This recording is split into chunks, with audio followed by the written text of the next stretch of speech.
제가 어릴 적에 한 번은 놀다가 넘어져서 무릎 있는 데가 까진 적이 있습니다. 그래서 이 무릎에서 이 피가 조금 나는 그 상태에서 이제 아파서 어머니에게 찾아갔죠. 저희 어머니가 상처 난 곳 그 무릎을 보시고 그곳을 깨끗이 이제 물로 씻어 주신 다음에 이 빨간색 약을 발라주셨어요. 그리고 호호 이렇게 불어주시고 그리고 나중에 이제 후시딘 연고를 발라주셨던 기억이 납니다. 그래서 제 그 어릴 적 기억에는 이 상처가 나거나 어디가 아프면 빨간색 약을 바르면 되는구나라는 그런 생각을 했던 적이 있습니다. 인생을 살다 보면 우리가 상처를 입기도 아프기도 다치기도 많은 일들이 일어나죠. 그럴 때마다 여러분 어떻게 하십니까? 간단한 상처나 또는 이렇게 스스로 치료할 수 있는 부분들은 약국에서 약을 사서 먹거나 또는 상처난 부분에 약을 바르기도 하죠. 그러나 내가 스스로 해결할 수 없고 또 이 상처나 아픈 것이 크거나 심한 경우에는 병원에서 의사를 찾아가서 그 의사 선생님한테 이렇게 진찰을 받고 진료를 받게 됩니다. 이처럼 우리 인생에서 아픔 그리고 어려움, 상처 이렇게 내가 해결할 수 없는 일들을 때로는 나를 도와주고 치료해 줄 수 있는 사람을 찾아가야 되고 또 그 사람의 도움을 받음으로써 상처가 치유되어야 합니다. 인생을 살다 보면 우리 삶 가운데 많은 사람들이 내 삶을 도와주고 돌보고 치유해 주죠. 그러나 우리 인생의 영혼에 있는 그 가장 중요한 상처 그리고 인생에 있어서 하나님으로부터 순종하지 않은, 하나님께 순종하지 않고 말씀을 듣지 않음으로 인한 죄로 인하여서 우리 영혼이 죽을 수밖에 없는 상황 가운데 성경은 예수님이 우리의 상처를 치료해 주시고 죄를 깨끗이 씻어 주시며 우리를 구원하시고 살리시는 생명을 주시는 분이심을 성경은 말씀합니다. 특별히 요한복음 오늘 5장 본문을 통하여서 우리 삶을 고치시고 또 치유하시며 우리를 살리시기 위해 이 땅에 오신 그 예수님에 대한 이야기를 같이 오늘 말씀을 전하려고 합니다. 오늘 하나님이 우리에게 주신 말씀은 신약 성경 요한복음 5장 1절부터 9절까지 말씀입니다. 그 후에 유대인의 명절이 되어 예수께서 예루살렘에 올라가시니라. 예루살렘에 있는 양문 곁에 히브리 말로 베데스다라 하는 못이 있는데 거기 행각 5이 있고 그 안에 많은 병자, 맹인, 다리 저는 사람, 혈기 마른 사람들이 누워 물의 움직임을 기다리니 이는 천사가 가끔 못에 내려와 물을 움직이게 하는데 움직인 후에 먼저 들어가는 자는 어떤 병에 걸렸든지 낫게 되밀어라. 거기 38해 된 병자가 있더라. 예수께서 그 누운 것을 보시고 병이 벌써 오래된 줄 아시고 이르시되 내가 낫고자 하느냐? 병자가 대답하되 주여 물이 움직일 때 나를 못에 넣어주는 사람이 없어 내가 가는 동안에 다른 사람이 먼저 내려가나이다. 예수께서 이르시되 일어나 내 자리를 들고 걸어가라 하시니 그 사람이 곧 나아서 자리를 들고 걸어가니라. 이날은 안식일이니. 아멘. 이는 살아계신 하나님의 말씀입니다.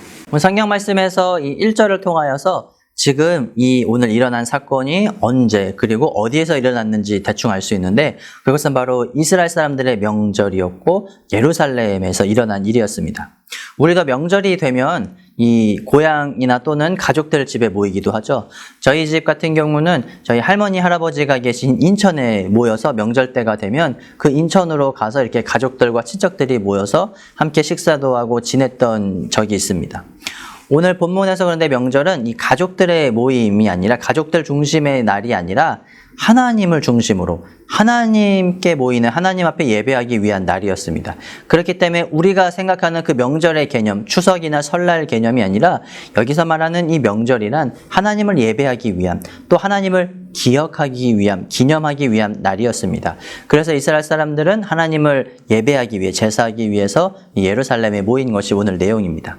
그러면서 성경은 이제 이어서 또 어디를 설명하냐면 이 예루살렘 이 그 성에 있는 특별히 성문 중에 이 양의 문이라는 문을 설명합니다. 이 양의 문이라는 것은 당시 이스라엘 사람들은 제사를 드렸는데 그때 이 제사에 사용되는 희생제물, 즉 소나 양 같은 가축들이 지나다니는 문, 그래서 이 양의 문, 양이 다니는 문이라 그래서 제사에 필요한 이 양이 다니는 문이라 그래서 양의 문이라는 그런 별명을 가지고 있습니다. 그리고 이제 이 양의 문에 있는 더 중요한 오늘 이제 예수님과 그리고 한 사람이 이 만나는 아주 중요한 사건이 일어나는 그 장소 베데스다에 대해서 설명하고 있습니다. 이 베데스다는 저는 처음에 이제 이 말씀을 읽고 잘 몰랐을 때는 그냥 작은 어떤 연못 정도의 개념을 생각했습니다. 그래서 이 개구리들이나 다니는 그런 작은 연못이라 생각했지만 제가 몇 년 전에 이 예루살렘 성지순례 갔을 때 이 베데스다를 보고 깜짝 놀랐습니다. 왜 그러냐면 제가 생각한 작은 연못이 아니라 굉장히 큰, 물을 저장할 수 있을 만큼 굉장히 큰 그런 장소였고 어떻게 보면 약간 목욕탕 같은 그런 개념의 물을 저장할 수 있는 저수지 같은 개념의 굉장히 큰 장소였기 때문입니다. 이처럼 베데스다에는 이 못이 있었고 5개의 행각, 즉 거기에 아픈 사람들이 누울 수 있도록 우리나라로 치면 어떤 정자 같은 개념으로 사람들이 쉬고 앉을 수 있는 그런 것들이 5개나 있을 만큼 큰 그런 못이었습니다. 그런데 이곳에서 주로 어떤 일이 일어났냐면 아픈 사람들, 그리고 몸에 이 상처, 이 회복이 필요한 사람들이 모여서 이곳에서 머물러 있었습니다. 그들은 왜 베데스다에 있었을까요? 오늘 성경은 이야기하기를 한 전설을 말해줍니다. 그 전설은 어떤 거냐면 이 천사가 내려와 가지고 베데스 이 못에 이 물을 움직이면 그 물이 움직일 때 그 연못, 그 못에 가장 먼저 들어가는 사람, 그 물이 이렇게 움직일 때 들어가는 사람은 어떤 병이든 낫는다는 그런 전설이 있었기 때문입니다. 이 말이 진짜인지 거짓말인지는 알 수 없지만 어찌되었던 이 물에 들어갔을 때, 이 물이 움직여서 사람이 들어갔을 때, 아픈 사람이 들어갔을 때 몸이 나은 것은 사실이었나 봅니다. 그렇기 때문에 많은 사람들, 많은 병자들이 지금 이 베데스다에서 물이 움직이기만을 기다렸다가 물이 움직일 때 재빨리 그곳에 들어가려고 했겠죠. 이처럼 오늘 일어난 일은 오늘 우리 삶 가운데서 특별히 아픈 사람들에 대해서 이야기를 하고 그리고 그 사람들이 어떻게 치료받고 또 고침을 받으려고 노력하는지에 대해서 이야기합니다. 그러나 이 부분은 굉장히 잘못된, 즉 사람들이 의사를 찾아가거나 자신들을 치유해 줄 수 있는 전문 지식을 가진 사람이 아니라 어떤 하나의 전설, 잘못된 어떤 그런 부분들을 믿고 또 그곳에서 너무 많은 인생들을 허비하고 있는 내용이 오늘 성경에 등장하고 있습니다. 5절 말씀에 보면 38해 된 병자가 있다라고 성경은 말씀합니다. 38년 동안 아픈 사람이 있음을 성경은 이야기하죠. 우리가 지금 이 코로나로 인하여서 많은 사람들이 정말 힘든 가운데 그리고 여러 사람들이 아픈 과정 가운데 너무나 있습니다. 전 세계가 이렇게 힘든 과정 가운데 사실 코로나가 처음 발생하고 그리고 조금 지나지 않았을 때 이 코로나가 1년 안에 끝날 것이다라는 어떤 그런 희망과 그리고 어떤 기대가 있었습니다. 그러나 1년이 지나고 이제 2년이 지나가는 이 상황 가운데서 사람들은 이제 어떤 부분에 있어서는 포기하기도 하고 아직도 백신이라든지 여러 가지 부분에서 이 코로나를 이기고 치료하기 위해서 많은 분들이 노력하고 헌신하고 있으시죠. 그러나 또 한편으로는 굉장히 지쳐있고 무기력한 모습을 볼 수 있습니다. 38년 동안 아프면 어떤 일이 일어날까요? 저 같은 경우는 이 38년 동안 아파본 적도 없고 그리고 길게 아파본 적이 없기 때문에 공감할 수 없지만 이 오랜 세월 동안 아프신 분들 그리고 그 아픈 분들을 돌보는 가족들이나 어떤 보호자들의 이렇게 이야기들을 들어보면 오랫동안 아프다 보면 굉장히 지치고 무기력하고 어떤 치료에 대한 기대보다는 그냥 오늘은 좀 덜 아팠으면 좋겠다라는 그런 이야기를 한 것을 들은 경험이 있습니다. 오늘 성경에서 38년 됐다라는 것은 길게 그 누구도 이 사람의 병을 고칠 수 없었고 또 하나는 무기력하고 굉장히 지친 상태였음을 또 성경은 말씀하는 것이죠. 그리고 이어서 나오는 이 말씀 가운데서는 이제 예수님께서 이 환자, 이 오늘 38년 동안 아픈 사람을 보시고 그리고 그에게 와서 병이 오래된 줄 아시고 말씀하십니다. 그리고 예수님께서 하신 말씀은 이거였습니다. 내가 낫고자 하느냐라고 말씀하십니다. 예수님이 보시고 알으셨고 이 사람이 아픈 것, 오랫동안 아픈 것을 아셨습니다. 그러면 우리가 기대하기로는 너 정말 오랫동안 고생했다고 바로 치유해 주시면 좋을 텐데 예수님은 오셔서 너가 낫고자 하느냐라고 이렇게 질문하시고 말씀하십니다.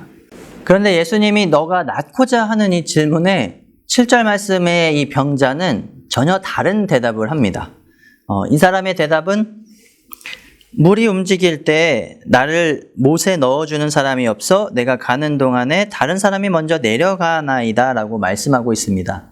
즉, 이 베데스다 못에 이 물이 움직이면 자기가 빨리 들어가야 거기서 들어감으로써 몸이 낫고 이 아픈 곳이 치유가 될 텐데 그 누구도 나를 이 못에 이 베데스다에 넣어주지 않고 또 다른 환자들이 재빨리 나보다 먼저 그곳에 갔기 때문에 밀리고 기다리다가 주님, 주여 내가 38년 동안 지금 이 자리에 있습니다라고 이 사람이 대답을 하죠. 자, 다시 이 성경 말씀을 보면 6절 말씀에서는 예수님이 너가 낫고자 하느냐, 너의 그 아픈 것이 치료되고자 하느냐라고 질문하셨는데 이 사람은 네 아니오가 아니라 지금 자신이 38년 동안 겪었던 서러움과 힘듦 그리고 사람들에 대한 이야기를 하고 있습니다. 이 부분에 있어서 오늘 성경은 이 사람이 그동안 얼마만큼 고생했고 얼마만큼 힘든 상황에 있었는지에 대해서 이야기하고 있죠. 즉 이 사람은 같이 아파하고 같이 오랫동안 이 고통받던 사람들이 그 누구도 자신을 도와주지 않은 채 서로 이 경쟁 상대가 되는 이 아픈 과정, 아픈 이 베데스다의 지금 현실에 대해서 이야기하고 있습니다.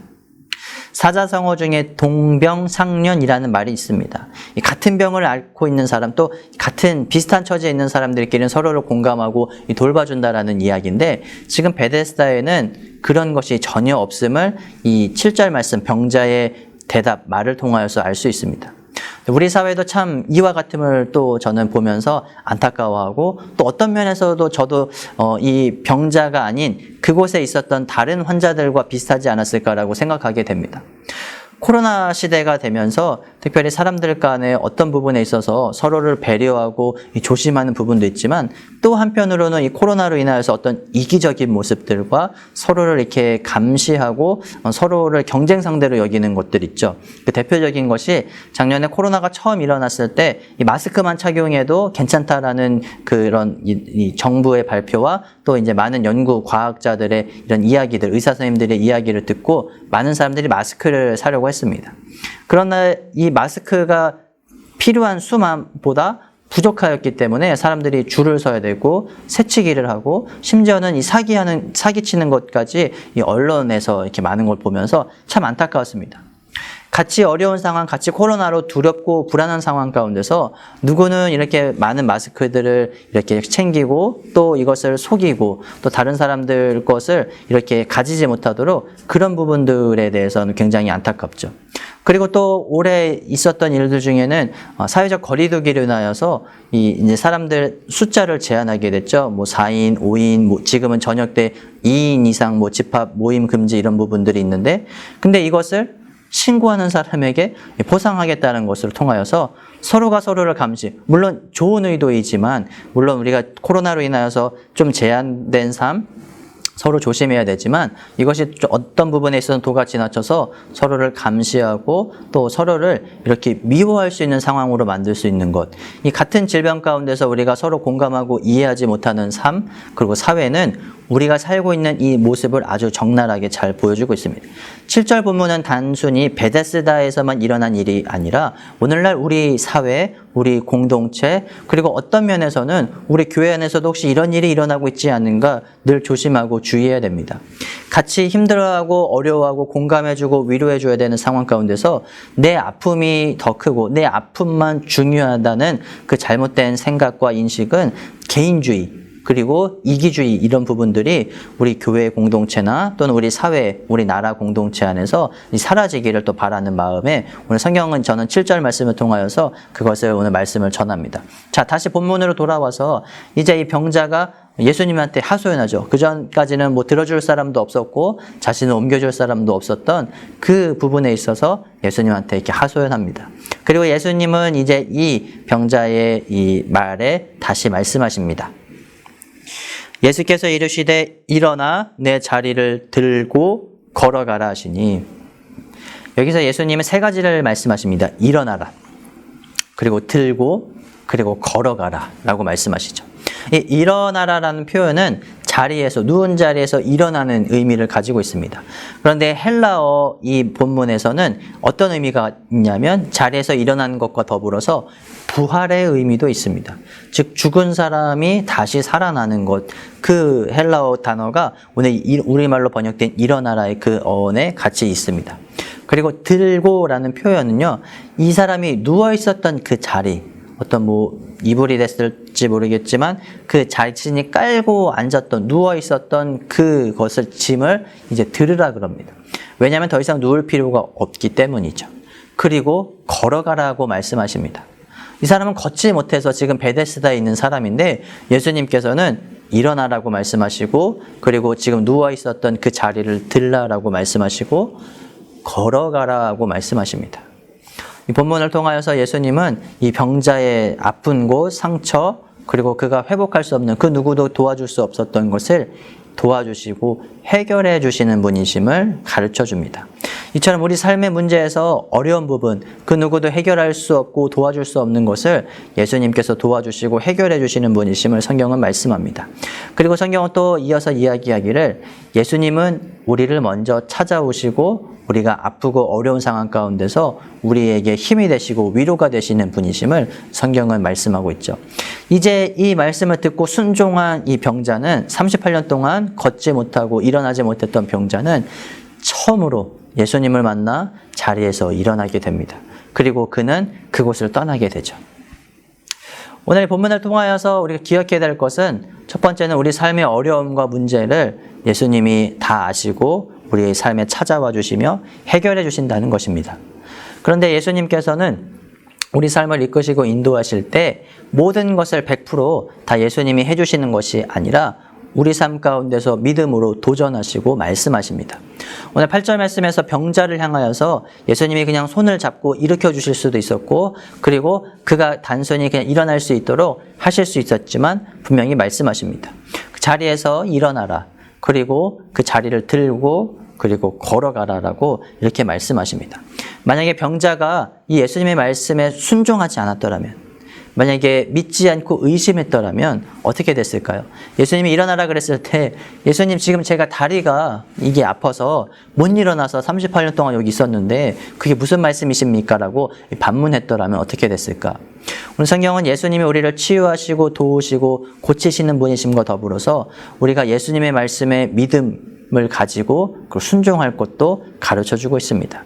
이 땅을 살아가는 우리 삶 가운데 때로는 인생의 문제, 그 누구도 해결해 줄 수 없는 문제, 그 누구도 고쳐주고 도와주지 않는 그 상황 가운데서 오늘 예수님은 나를 먼저 찾아와 주시고 나를 고쳐주시며 내 삶의 문제를 해결해 주실 뿐만 아니라 나를 구원하시고 살리시는 분이심을 요한복음은 말씀하고 있습니다. 이 땅을 살아가는 우리 삶 가운데 늘 예수님을 의지하고 믿음으로 살아가시기를 주님의 이름으로 바랍니다. 때때로 내 삶의 문제 그리고 나의 상처 모든 것을 예수님이 아시고 해결해 주실 것을 기대하며 날마다 그 예수님을 믿고 기도하며 살아가는 저와 여러분들 되시기를 주님의 이름으로 간절히 부탁드립니다.